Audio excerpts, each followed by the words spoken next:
Hi, Stella. Hi, Sasha. This is a very important episode. Yeah, this was a very gripping and intense episode to record. And we think that this is so important, especially Jamie Reed's story that we talk about today comes on the heels of last week's episode where we critiqued the gender affirmation model of care. And, you and I, through our podcast, have kind of critiqued it theoretically, philosophically. We've talked about anecdotal stories of what could go wrong. But Jamie's entire experience at Washington University Transgender Health Center is a perfect example of what happens when you take this theoretical framework on the ground and it ends up being basically almost every single patient that walked in the door became a good candidate for these treatments. And as Jamie describes, the consequences of that are profoundly damaging to kids and families. Yeah, and Jamie is a whistleblower, and when you're a whistleblower, there is a policy. She has, Vernadette Broyles, her lawyer, with her in the episode, and rightly so, because not only do you have protection as a whistleblower, but there's a protocol to follow. And Yeah. we do hope that, like, people who are listening to this, because we have no doubt that people who are listening to this will be like Jamie once was, listening to us, thinking, what am I working in? Is this good? What should I do? And when you Mhm. hear how it's been for Jamie, and the extraordinary arc from going, she couldn't be more pro-affirmative to begin with, to becoming somebody who really lost faith in the entire system as you watched a broken system unfold in real life with real people. It's very moving, and she herself has moved in the middle of it, and I can see why. What an extraordinary experience she found herself in. Through no fault of her own, she found herself in that. And Yeah. I do think I've a special concern, and we all have special concern for the parents who rightfully and justifiably go to the doctors seeking the best of care because they're worried about their child, and they get lost in an ideological care system that doesn't help their children. Yeah, we want to jump into the episode, but before we'll just kind of share a little bit about Jamie and Vernadette, who you'll meet in a moment. So Jamie Reed, as we said, is a whistleblower. She was a case manager at the Washington University School of Medicine Pediatric Transgender Care Center at the St. Louis Children's Hospital. She's a bachelor's degree, she talked about it a bit, in cultural anthropology, and also a master's in science and clinical research management, which, as Jamie explains, really oriented her towards looking at data and wanting to kind of take stock of the data, which was an important part of her story. She identifies in the LGBTQ community, and she's a proud parent of 5 children. Vernadette Broyles is the president and general counsel of Child Parental Rights Campaign. It's a not-for-profit public interest law firm that engages in litigation and advocacy across the US to protect children's health and defend parental rights from the impact of gender identity ideology. Ms. Broyles received her law degree from Harvard Law School and received her undergraduate degree in biology from Yale University. Yeah. So we hope that you enjoy this conversation with Jamie Reed and Vernadette Broyles. Hi, I'm Stella O'Malley, a psychotherapist in Ireland. And I'm Sasha Ayad, an adolescent therapist in the United States. Through in-depth interviews, personal stories, and psychological exploration, we probe the gender landscape within contemporary culture. And we consider the implications of prioritizing personal identity over other aspects of the self. This is the thinking person's take on gender. Join us as we look at gender from a wider lens. We're pleased to have you, Vernadette and Jamie. Welcome to the show. Thank you for having us. Thank you so much for letting us be with you today. Stella, where should we start? I'm honoured really to have you both here, and I'd love our listeners to hear a little bit about Jamie, where you were to how you came to be a whistleblower, because as I was just saying just before we started, to be a whistleblower takes an awful lot of courage and it takes an awful lot of gumption, and it would be lovely if you could tell us where you were maybe a few years ago and what you were working at. And I know you started, I think in 2018, you started working kind of intensely around the gender. Just how you came to be sitting in front of us here today. Thank you for that question. I think it's a good place to start. So I was someone who wholeheartedly believed in gender transition for young people. I was coming out of an understanding of the WPATH SOC 7 and really kind of felt like I understood that document, and came from working with young people who are HIV positive, and many of them who were identifying as trans or gender diverse before I started directly at the Gender Center. I came into that center thinking that this was well-established science, that it was considered the gold standard of care, and that many of the questions and concerns had been worked out well before centers like this were rolling out with their doors wide open to hundreds of young people. Clearly, I was wrong in that assumption and figured that out slowly over a few years. But I thought I was joining a team where there would be a multidisciplinary team response and a multidisciplinary team view that was following guidelines. And I assumed also that by following guidelines, you would have some patients that did not meet criteria for medical transition, because that's how all guidelines in medicine are supposed to work. Some people don't meet the guidelines, and some people would not be moving forward with medical transition.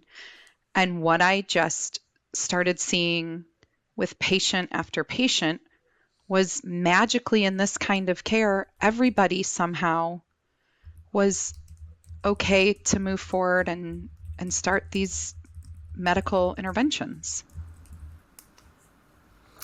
And you said you came from WPATH SOC 7, so you were kind of aware of gender identity. If I had asked you, do you believe in gender identity theory? This is 2018, I'm gathering, in and around then. Would you have said I do, or would you have said, what's this theory? What are you talking about? It's pretty much the same as being trans, or as being gay, and we have to help children medically transition. How would you have answered? I would have answered affirmatively, yes, that I believe that. And Stella, a quick segue. I think that one thing that you and I might share is that I also experienced a lot of gender dysphoria and gender confusion as a young person, and had often said to the team that I was on that if this clinic would have been opened in 1993, 1992, I would have probably been a patient. So I come from the queer community. I have identified within the queer community since I was in high school. I attended an all-girls Catholic high school and was an out lesbian in high school. So yes, I thought that the concepts around gender identity would have fallen at that time. I would have agreed that they fell within that theory.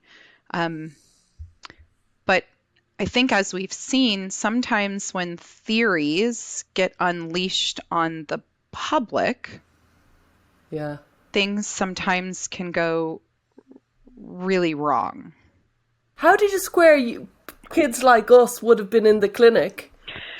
Oh, it was a challenge, because I distinctly remember some team meetings where I was pushing back, because the thing that I felt like kids like us needed was true, real therapy and mental health supports and a mental health therapeutic framework. And that's honestly what I always thought was supposed to be offered at the beginning, that was supposed to be, that long-term therapeutic exploration I thought was going to be part of that initial stage.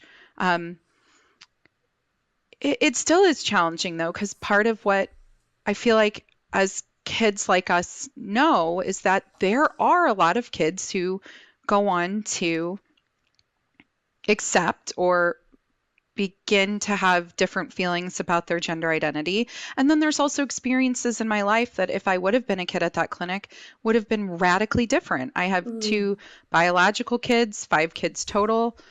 My experience as a parent, as a mother, all of those things would have been radically different.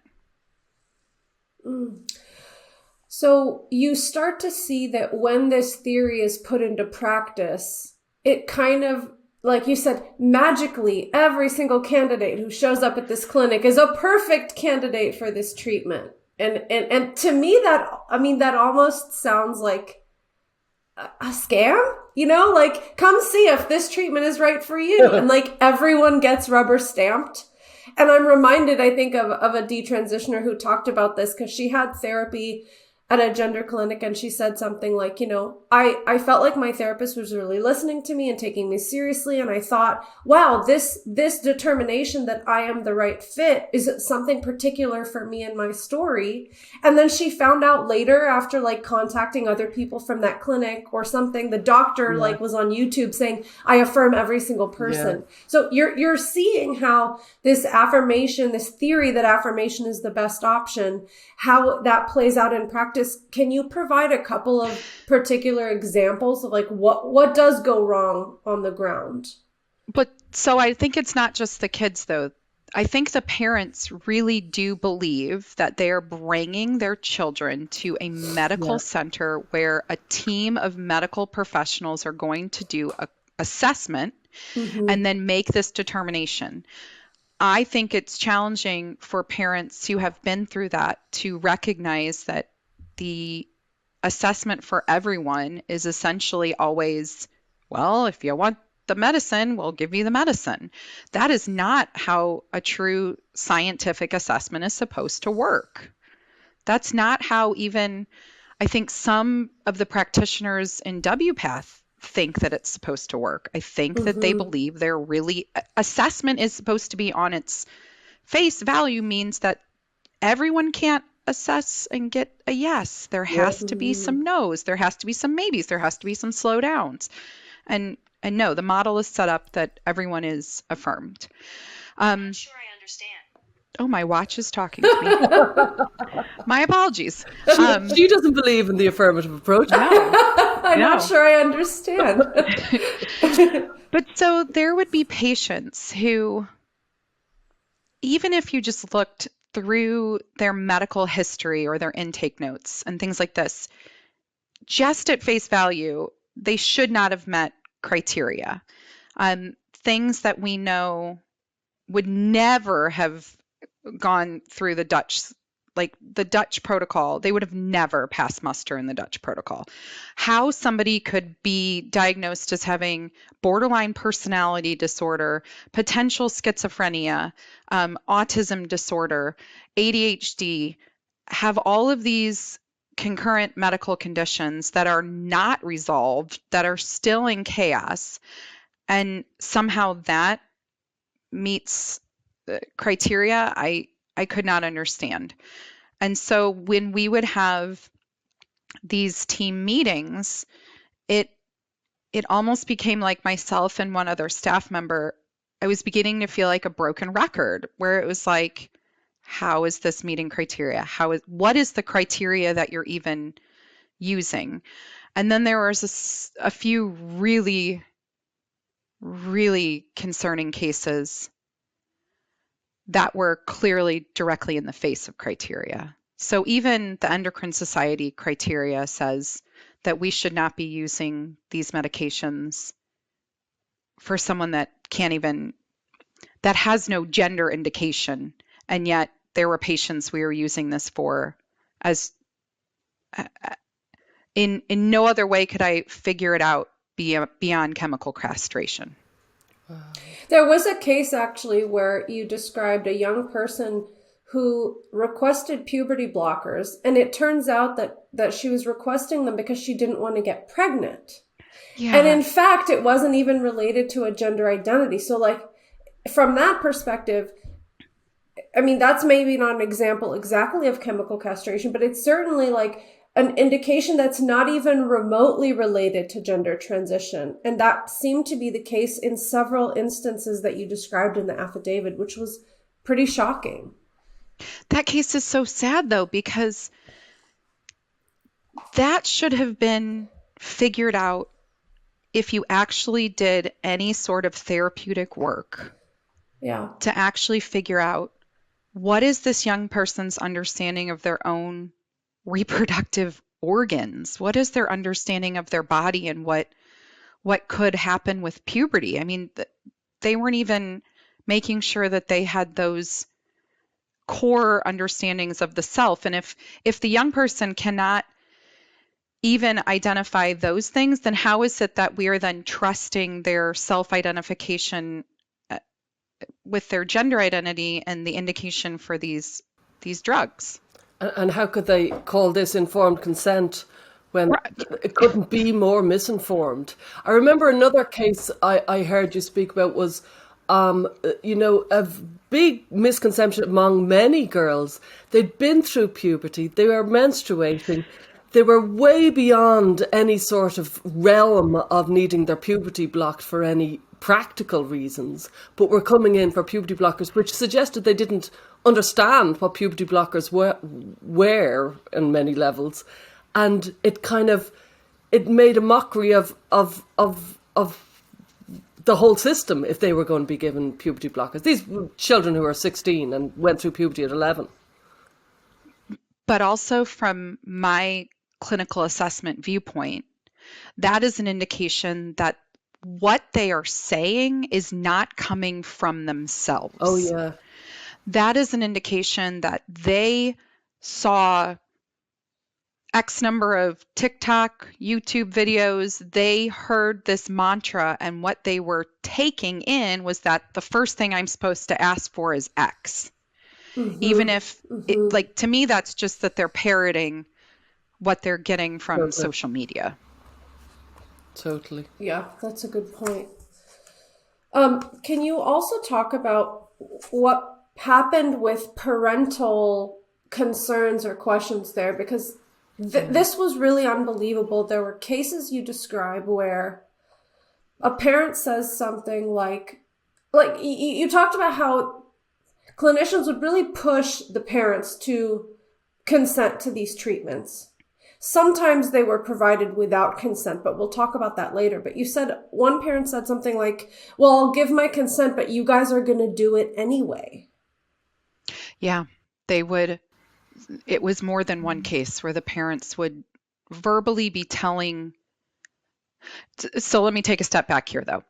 One thing that I found really disconcerting about the center that I worked at is that we were not actually requiring or requesting any written consent from any adults, which I don't think that is the case universally, but I do know that there was multiple occasions where myself and another staff member would just ask over and over again, we need a written consent, because a written consent would make sure it's universal, that all of the information is being presented to all of the parents, that it is consistent, and that the consent itself, the document itself, is keeping up with current practice. The way that they were collecting consent was just in a verbal one-off in a 1-hour appointment that was then dependent on what the clinician, there are different clinicians, what the clinician verbally said at the time.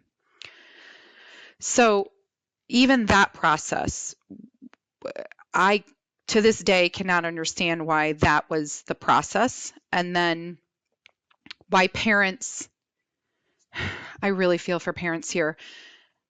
To me, as a parent, I cannot take my child to go get their tonsils removed without signing a 4-page legal document.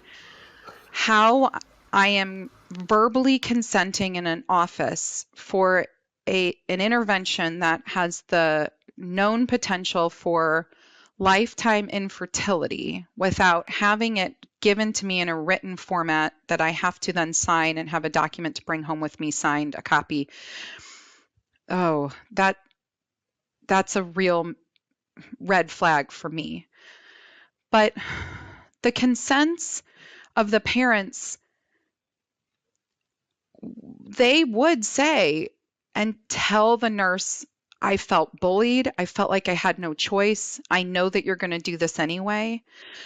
And any time a parent would say that, the nurse would then go back and ask the doctors and say, well, this parent said they feel like we're going to do this anyway. And then the doctors could hear that and not pause.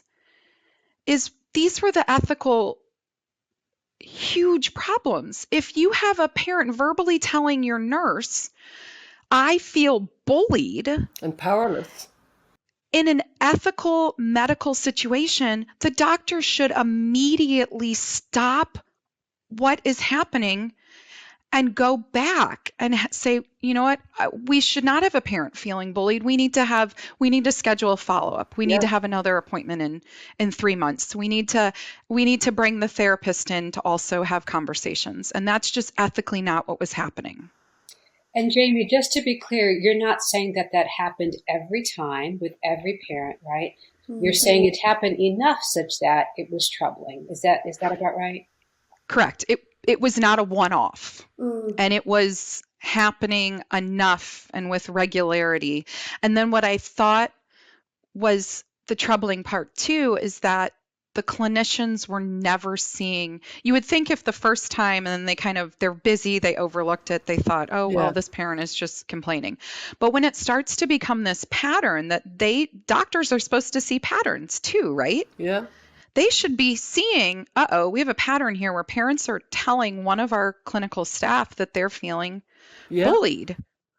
That should be, we need to change something about our process. But it was because I saw what was happening on the back end on the team side that also made me realize this was never going to change, which was we would have these team meetings and the way that they would discuss the parent who was saying, you know what, I'm not ready to consent for the blocker. I think we need more therapeutic time. They would malign this parent. They would talk about this parent as if they were stupid, as if they read the wrong studies. Oh, this parent is so dumb. They think that, I remember we were making fun of some parent because they were thinking and hoping that if they could just let their child progress a little bit through their natal puberty, and the parent used a phrase, I would like to have their brain washed in their natal pubertal hormones and see if some period of time in natal puberty might alleviate some of the distress. In team meetings, they were making fun of this parent and talking about how, they're so dumb. They think that there's some hormone wash that occurs in the brain and talking down about people. And that's not the right way to talk about. Could I ask you, it's very similar to really what Hannah Barnes was talking about in GIDS. The numbers were ridiculous. They got too much. It turned into a kind of processing plant where it was go, go, go. There wasn't time to think. There wasn't time to stop. And, huge kind of flaws in the system were happening. But why do you think the clinicians, maybe the head people, why were they so into it? Was it because they truly believed in gender identity and these children needed, even in the face of, they came in with tics and they came in with Tourette's and they came in with autism, they came in with all sorts of comorbidities. They were seeing what you were seeing. There's no doubt about it. Why were they just so into it? I just don't know what was going on there. It's my kind of last question to my dying day. What was going on in their head? I think when you're in an ideological framework and you see 10 cases in front of you. Yeah. And 3 are really poor outcomes and are doing really badly. But you have these 2 over here that they're like, wow, we helped this kid so much. Look, and they look great. And sometimes the perspective of, I think, endocrinologists who are all about the hormones is there is a little bit of a separateness about the mental health, and to them they're like, look what I did with this body. Wow. I had these hormones, and look at what I was able to accomplish and change in this Yikes. physical body in front of me. And there is some magical thinking and feeling as that endocrinologist. Look at what these hormones can do if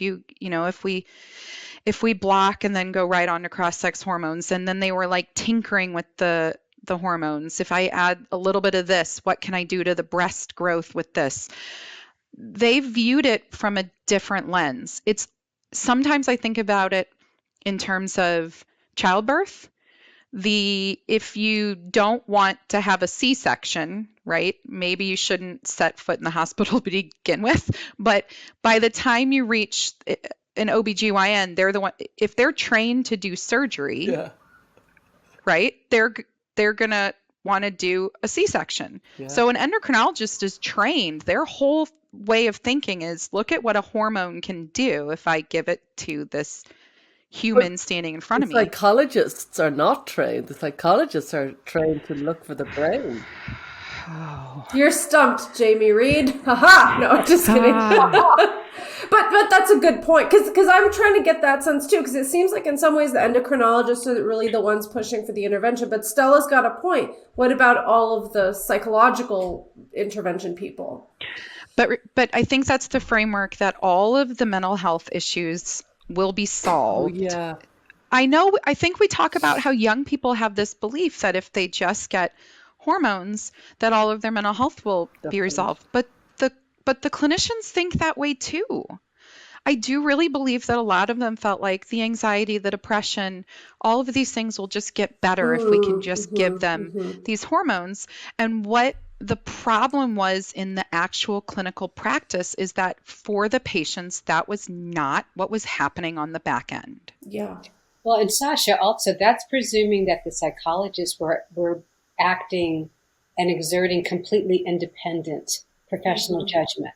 But was that actually the case, Jamie?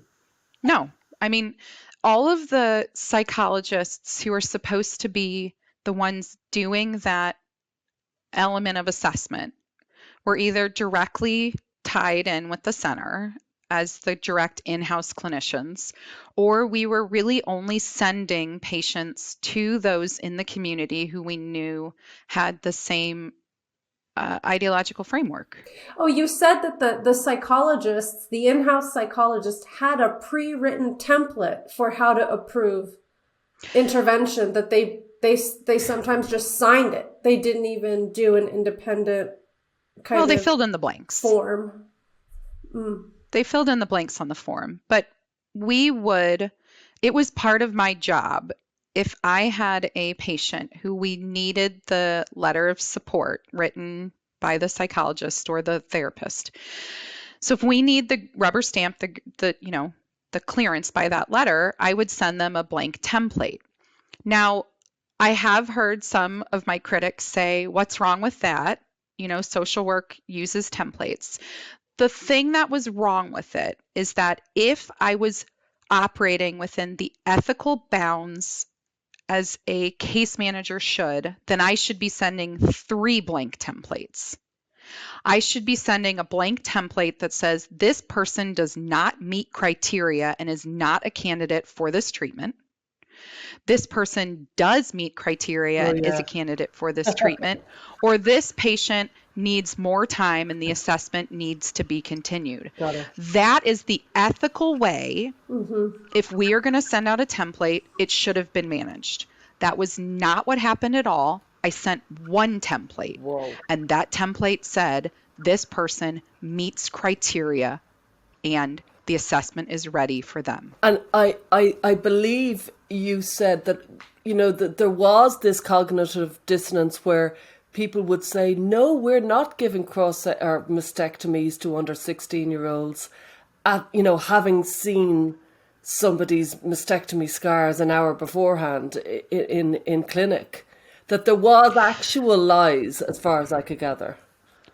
There were actual lies. Those lies were directly to our state legislature.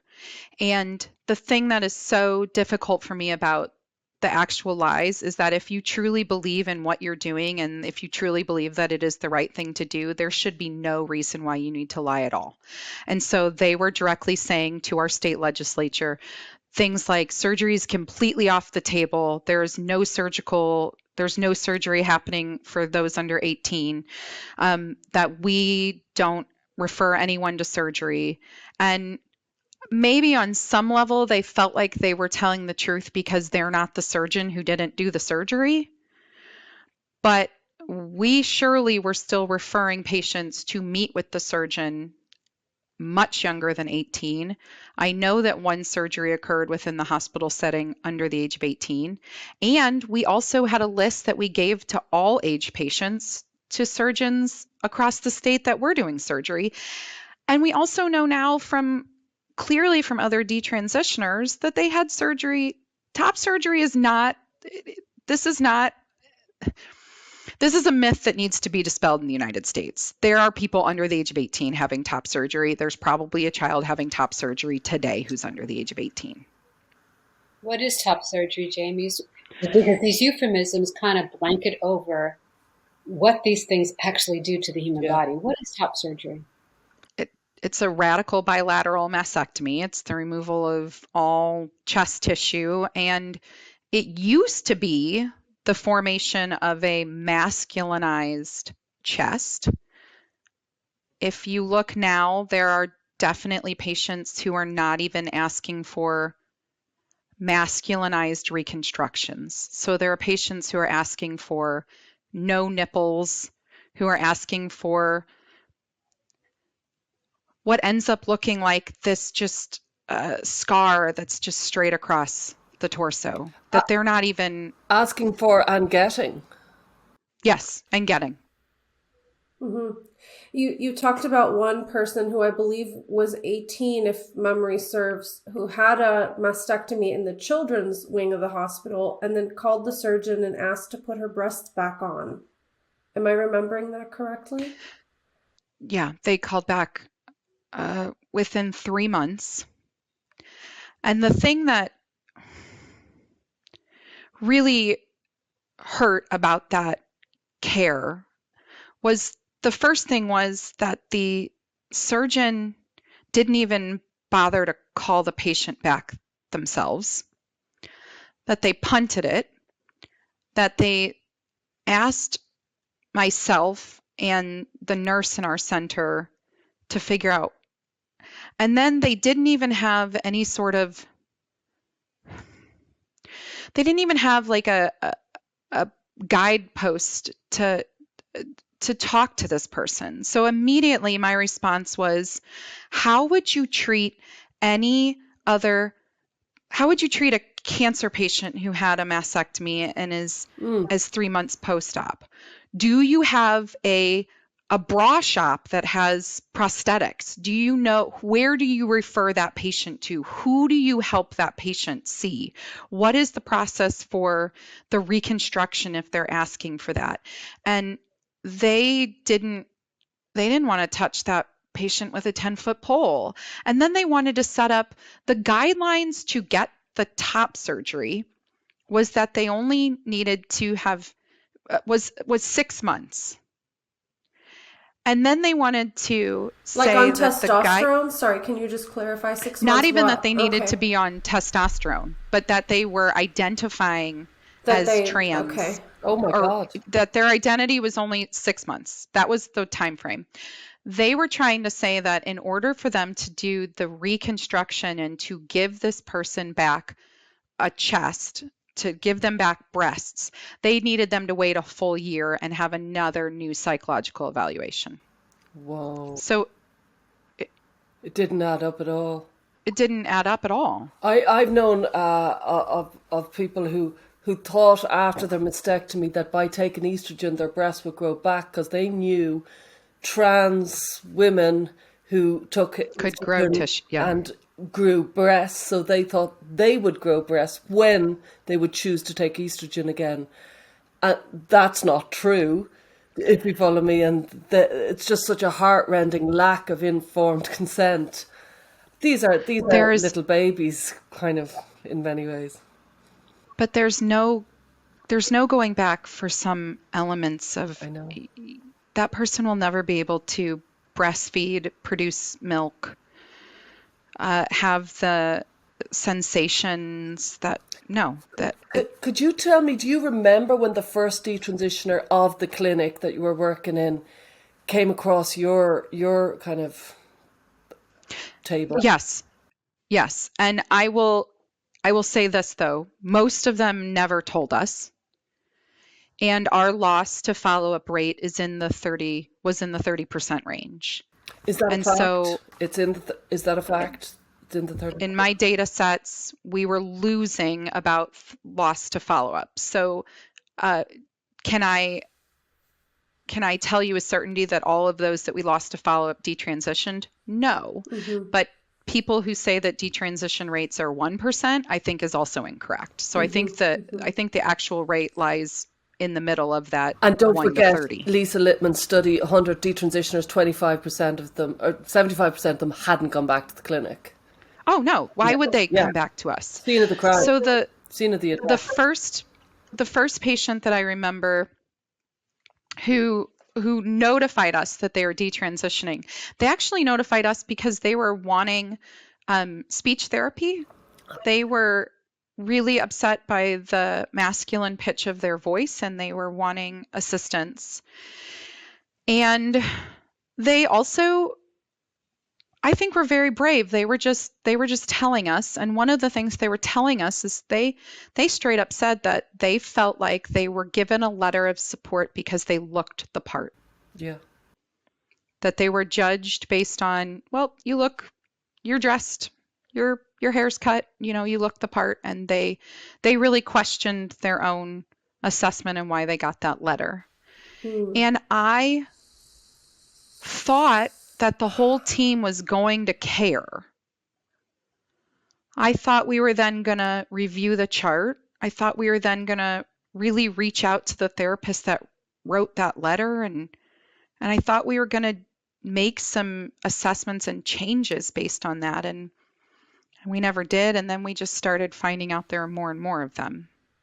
Can you just clarify without identifying anything about the patient? Like this, I would presume, is a young woman who's quite masculine in appearance. Is that accurate to say? They spent a few years on T, and in the pediatric settings, we were starting T at a low dose and titrating it up. Some young people, if you go to places in this country like Planned Parenthood or some other, I think you're going to be started on what's considered a full adult dose. But we were titrating up. And pretty rapidly, though, testosterone T is going to drop your voice pretty quick. Facial hair.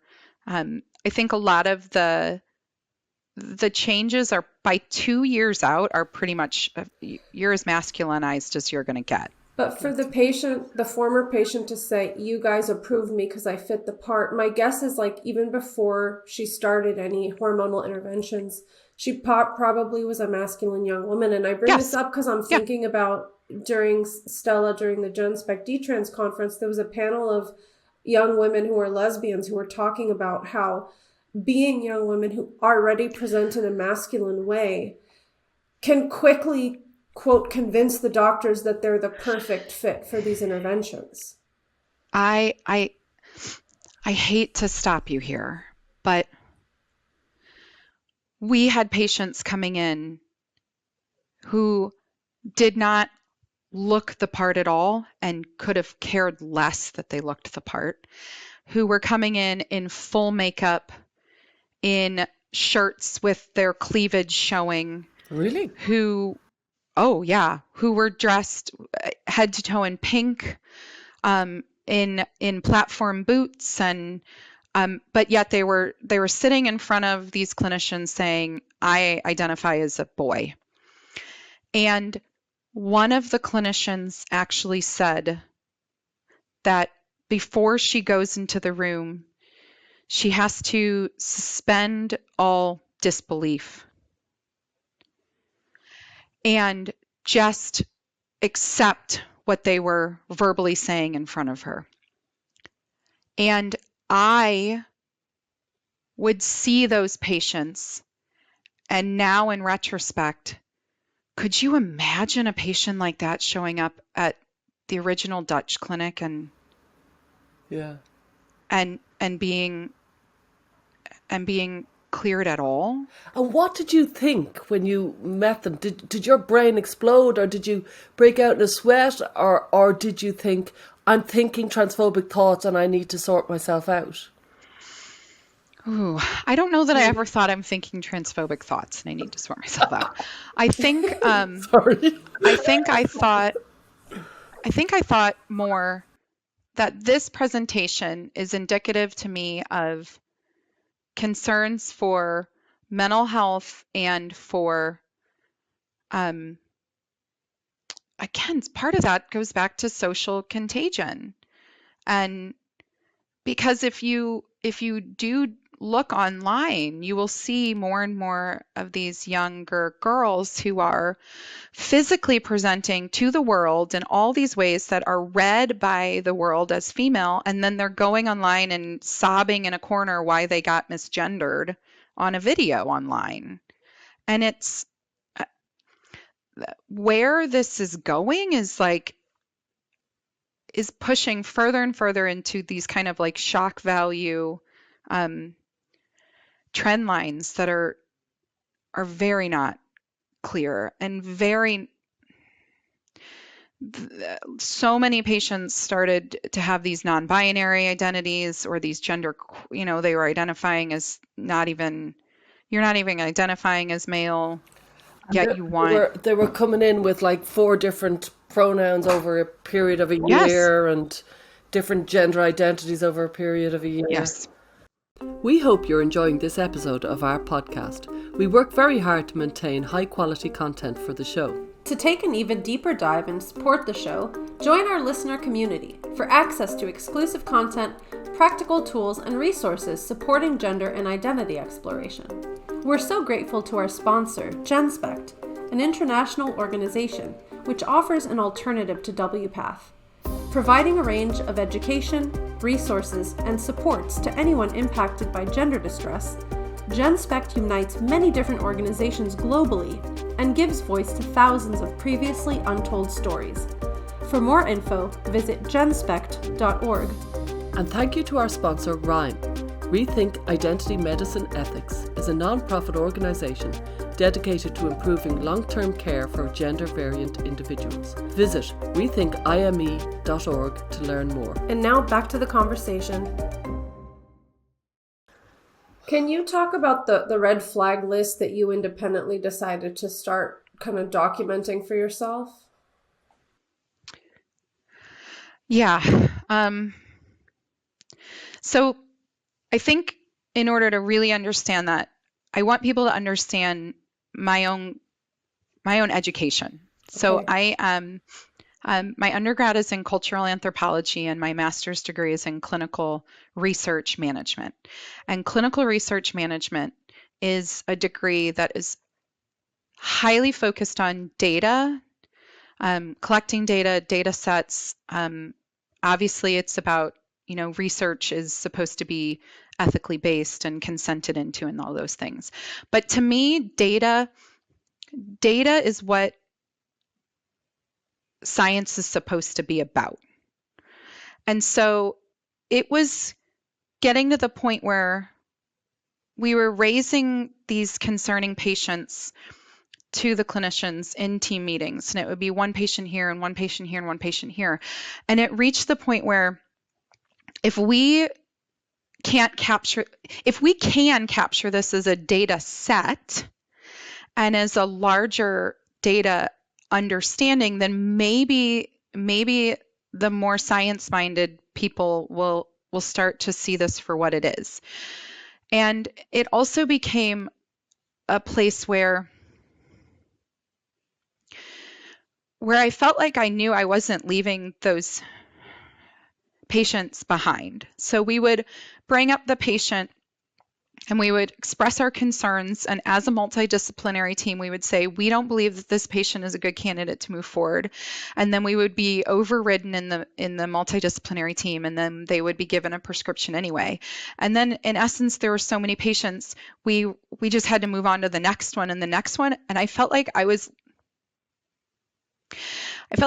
leaving those kids behind, and I was going to forget about them. And I just didn't want to forget about them. And so there was this way to, like, if the only thing I could do at that time was write their name down somewhere and acknowledge in some place that I saw you and I saw that we were probably going to hurt you. And I don't want to forget that we're going to hurt you. So we would write their name down and put a little blurb and just this little, like, thing about how to remember them. And then that list grew the list of detransitioners. And it also was this similar way where it was like, they were just going to get lost. There were just so many patients. They were just coming in waves, and there were so many of them. I just didn't want those individual people to get lost forever in the shuffle. And I didn't know at the time that there was going to be anything I could do about it. But I just felt like if the very least that we can do in that moment is just acknowledge them for the person that they are and try to remember that they exist, that we were going to do that. And do you? And I'm sorry, it's very moving, and it's very, very genuine. I just think it must be an extraordinary thing to go through, because effectively you moved from, we're saving trans kids or something like that, to biting your lip thinking this isn't a good system, it's not being well run, to, oh my God, I think we're harming kids. That was your, do you remember any moment that you kind of crossed the Rubicon into, I don't believe this is fundamentally right for these kids? There were many. It felt like I kept drawing a line in the sand that, like, okay, it can't get any worse. This is my line, and there's no way that it could cross over this. There's no way. There's no way we're going to, like, say, yeah, let's give hormones to this kid who believes they have multiple personalities and are saying out loud that some of their personalities are not even trans. Like, there's no way we're going to do this, right? And then we would do this. And then there's no way we're going to start a young person in a locked down sex offender residency we're not going to do this. We're not. And it just kept feeling like every ethical line I drew was just walked on and walked on and walked on. And there were conversations where I had conversations with these doctors, and I said, we are hurting people. We are hurting people. And what's kind of sickening is it wasn't necessarily that their response was, oh no, we're not hurting them. It was, well, what do you want me to do about it? How can we can't, it was almost like they were saying, like, this system is set up that's so broken anyway, that it was almost like they couldn't even see a way out. Like, well, what am I supposed to do? Just start saying no to all these kids who want these things? And can I ask a question too? Because some of Jamie's detractors have claimed, well, who are you? You're not a doctor. Isn't that just your opinion? But Jamie, I mean, objectively, were a large number of these kids actually being harmed in some way? And if so, in what ways? So it was very clear with a good number of patients that we would start a blocker, or we would start testosterone, or we would start bicalutamide, and they were supposed to have a 3-month follow-up visit and then a 6-month follow-up visit. And they were telling us in the follow-up visit, I am getting worse. Their mental health was getting worse. They went from maybe being on one antidepressant to now needing referral to psychiatry and now on 2 or 3. Or they would go from having some vague suicidal ideations to now attempts. And that's not what the model is supposed to say. The model is supposed to say, we do this intervention, you get better, right? So why are they getting worse? And then the other thing that was getting worse is that these interventions, they kind of suck. They're pretty terrible. Testosterone, these kids would come in and they would have not very good cholesterol to start with. They were already obese. They already had not very good labs. They were already not healthy.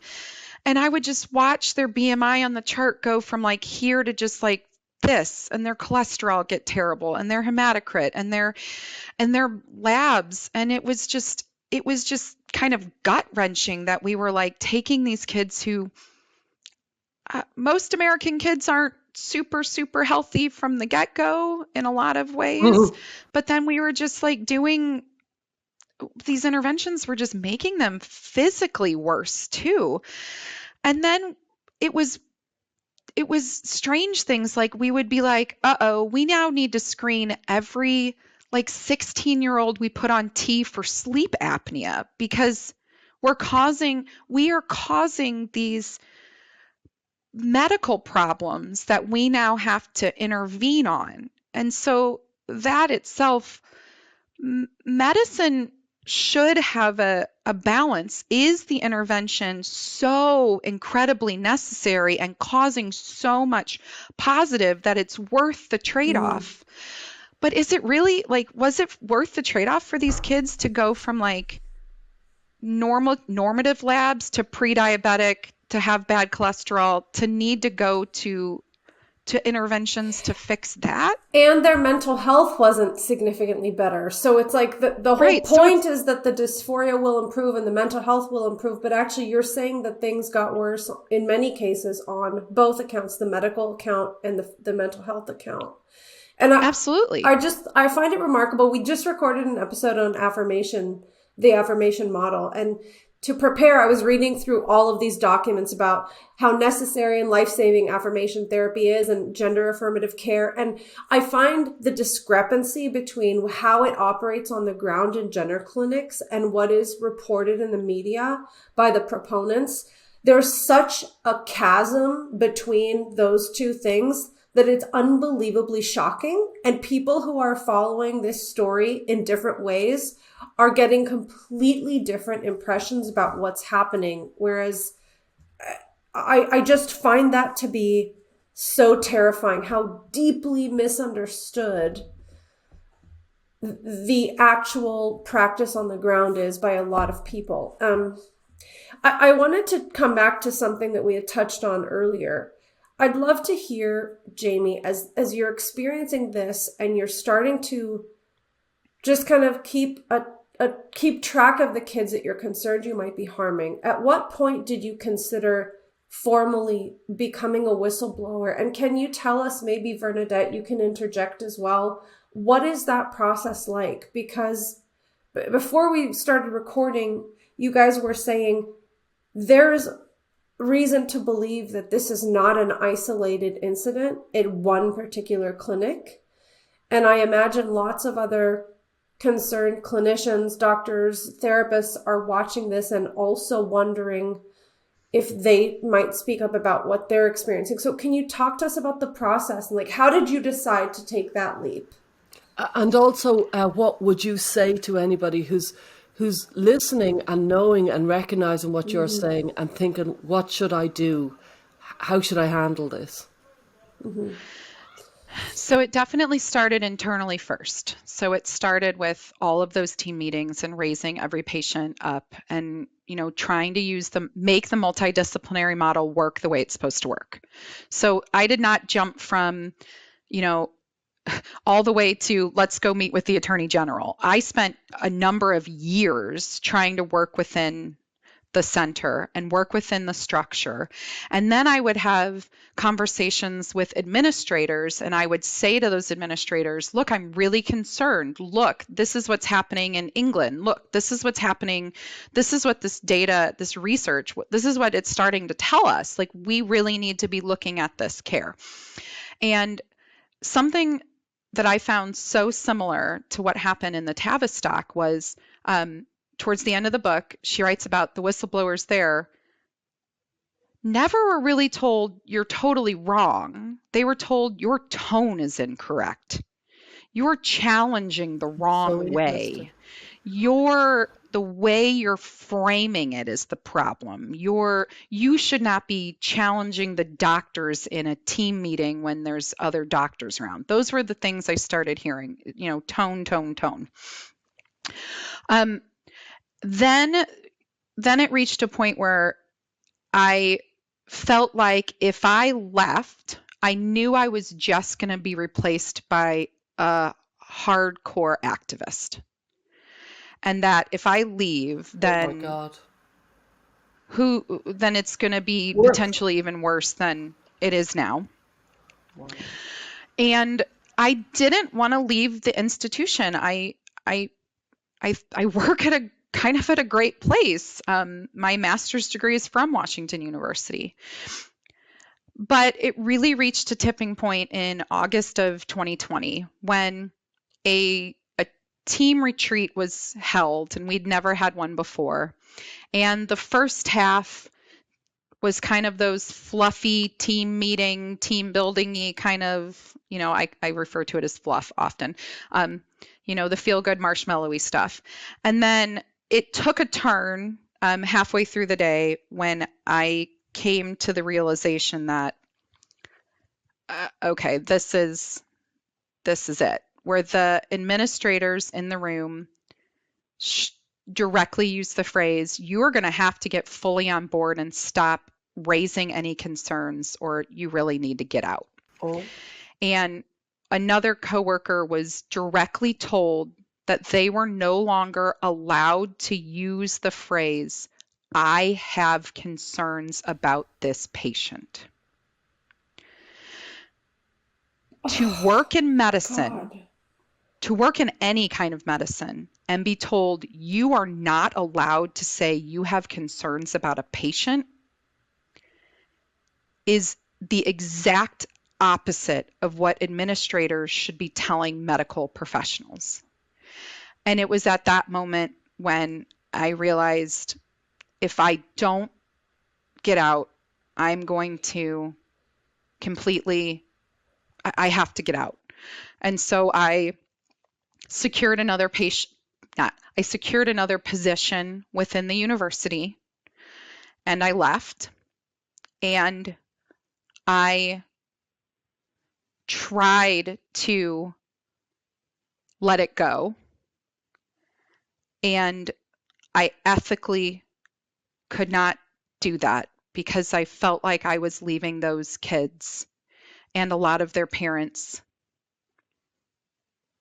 to the wolves. And that is when I slowly started to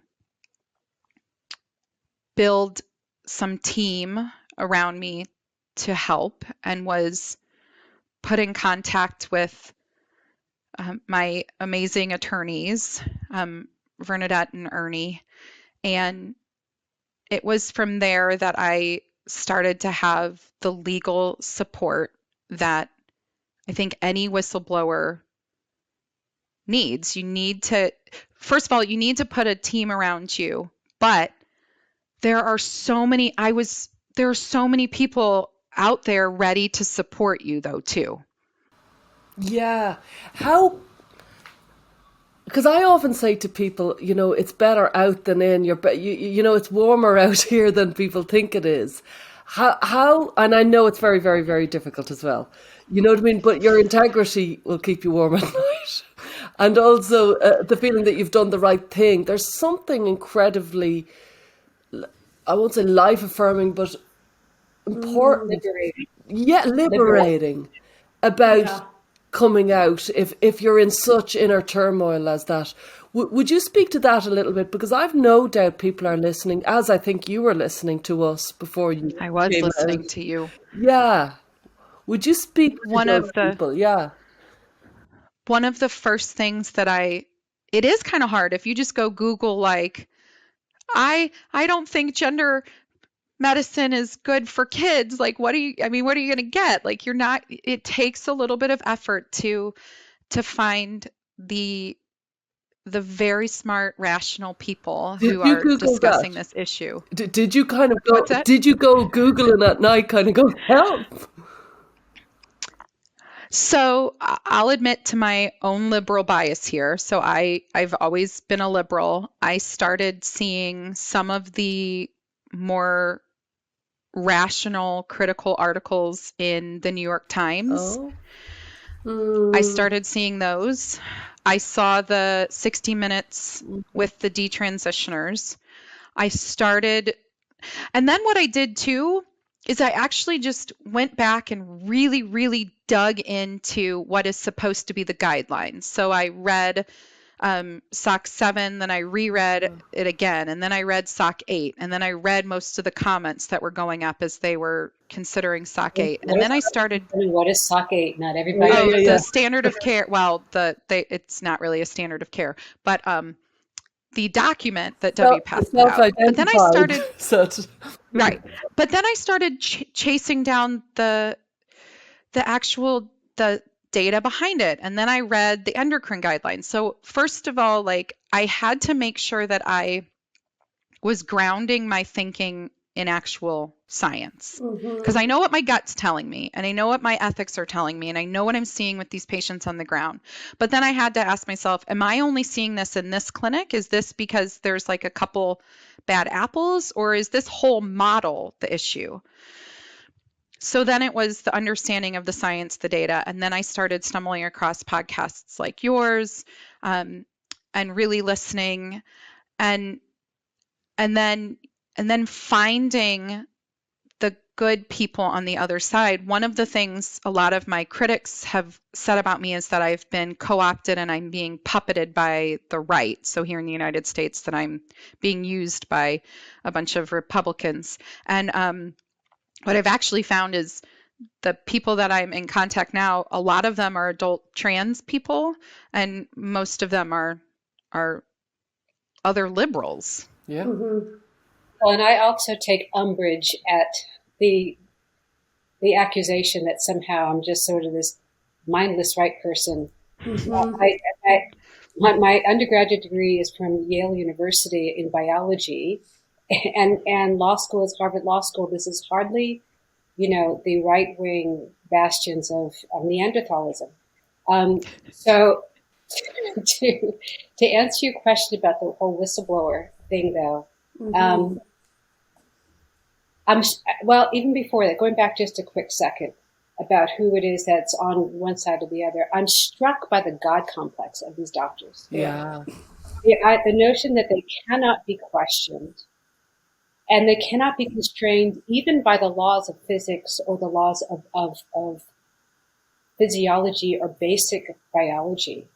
There's a sense of medical lawlessness here. Yeah. That is really striking me, and I think it's probably what helped to push Jamie into a position that she never thought she'd be in. But then in terms of then where she landed, where she felt that she could not make any changes from the inside and needed to whistleblow. So when Jamie was brought to our attention, we did our due diligence. We didn't just jump on board. But what made her claim so credible to us is, of course, we work with parents all over the country. We have filed amicus briefs in federal courts of appeals on behalf of parents, of over 10 parents, but also have interviewed parents from all over the country. And what was striking to us is how many times we have heard stories from parents when they, had confused children, dysphoric children, went to one of these clinics, and how similar what they described to us was consistent to what Jamie was describing to us.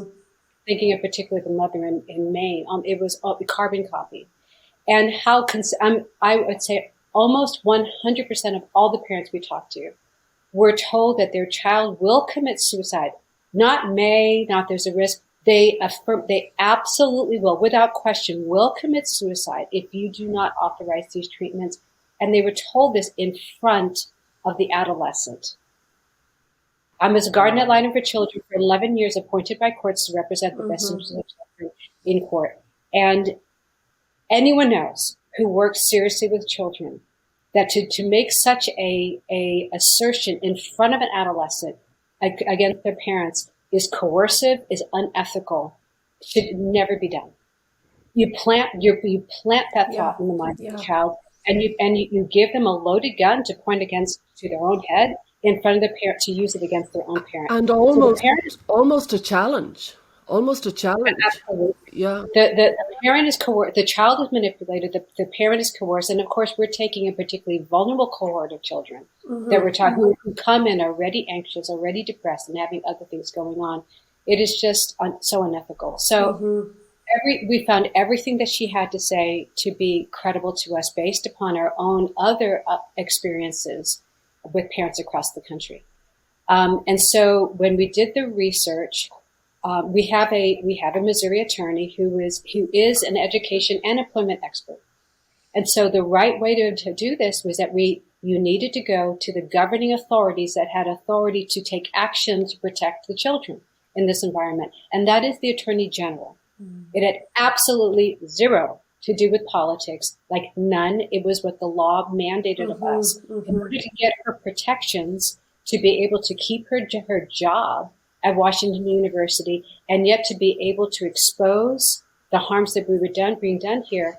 We had to work with the Attorney General's office. We had to file a formal complaint with that office. And then once that was done, the office was able to extend to her a whistleblower protection such that she could not be fired by the university in retaliation for her bringing to the governing authorities what was going on there. And then they catalyzed an investigation, not just in their own office. They made then referrals to the other appropriate agencies, which was the Professional Licensing Board over Doctors, which is the Healing Arts Board, and the Professional Licensing Board over Social Workers and Mental Health Professionals, as well as the Department of Social Services, which has authority over the use of Medicaid funds, because some percentage of these patients were being paid by Medicaid. So once we had these protections in place, then Jamie was able to speak, in some limited way, publicly. And I would just say to anyone that's looking at this, who's having similar, misgivings about what's happening there, it almost certainly is very similar in your state. The Attorney General or some other governing entity almost certainly would be able to give you whistleblower protection. And that's the right way to do it. And can I add, beyond America, whistleblowing, protection is in other countries, and there's many clinics all around the world. People often have a misconception, I find, Americans do, that it's saner elsewhere. And, in lots of places, it's not. It's like people have collectively lost the run of themselves. For example, there's huge striking similarities, Jamie, with what you're speaking about and Hannah's book about GIDS and the Tavistock. It's incredible. One thing, though, because I know we're coming towards the end, there's about 100 things I want to think about. But, you mentioned a few times the utter lack of engagement endocrinologists have. It's like, who do I inject where, if you follow me? The endocrinologists, the complete and utter, when they are faced with a detransitioner, from what I could gather, they just go, well, I've nothing to say here, rather than thinking, hang on a second, your work, your creation has created problems. Your work has created problems. What are you going to do about that? Are you going to maybe relook at your work? The utter distance they have. And also there's a colleague you mentioned a couple of times, and I wonder, did the colleague jump ship as well, and is that too nosy? So for the detransitioners with endocrinology, I do think at the end of the day, endocrinologists prescribe hormones. And if they're no longer going to be prescribing you hormones, in their mind, they don't need to see you. Is that good enough in the first do no harm idea of you have ethics when you are a professional? Well, honestly, I think they probably shouldn't have prescribed the hormones in the beginning. And so potentially, if we are looking at this ethically, we shouldn't be doing that from the start. So I'm hoping that long term we don't. I'm hoping that endocrinologists are listening. I doubt it, but I just think the lack of I highly doubt it. the lack of endocrinologists who've spoken up blows my head off. I'm like, where are they? Okay, but part of that is because I think that WPATH and the endocrinology guidelines set this up. So a lot of the problem with this right now is everybody is saying it's not my fault. I know. So the endocrinologists, who are the ones who at the end of the day prescribe the hormones and manage the hormones, are saying, but I didn't do the assessment. That was from the mental health provider. Yeah. And then the mental health provider is saying, but you're the endocrinologist. You were the one who prescribed the hormones.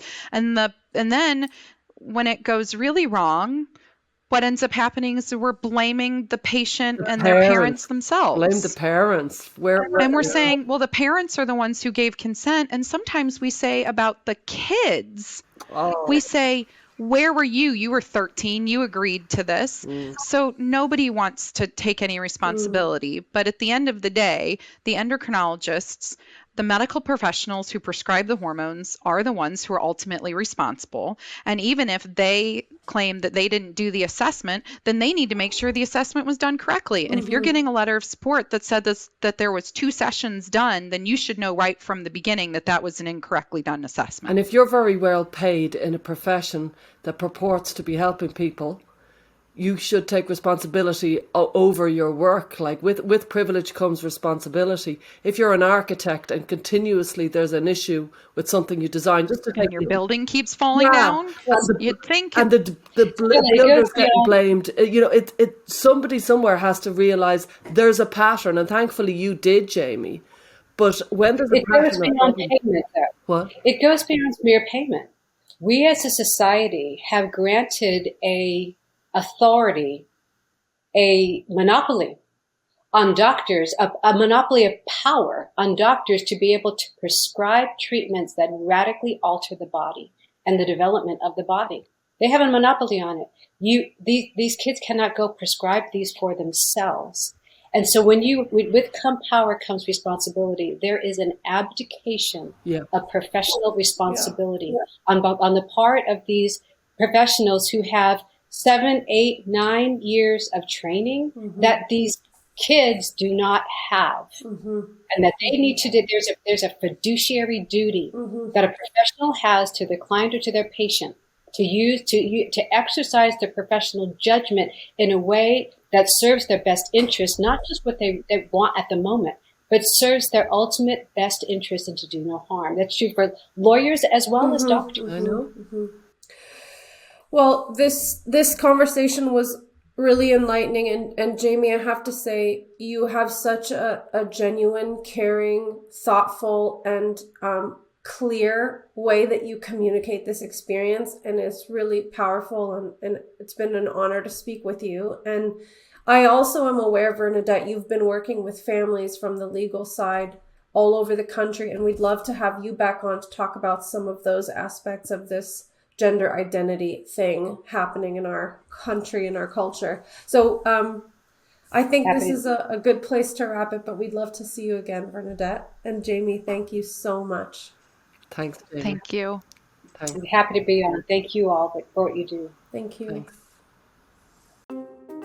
Thanks for joining us this week on Gender, A Wider Lens. Listener support means a lot to us. If you enjoy the show, please like and subscribe on iTunes and leave a review. For more information, visit widerlenspod.com. There you'll learn about joining our listener community, how to contribute to our show, and where to find us on social media. Our discussions are for educational purposes and are not intended as a substitute for mental health services.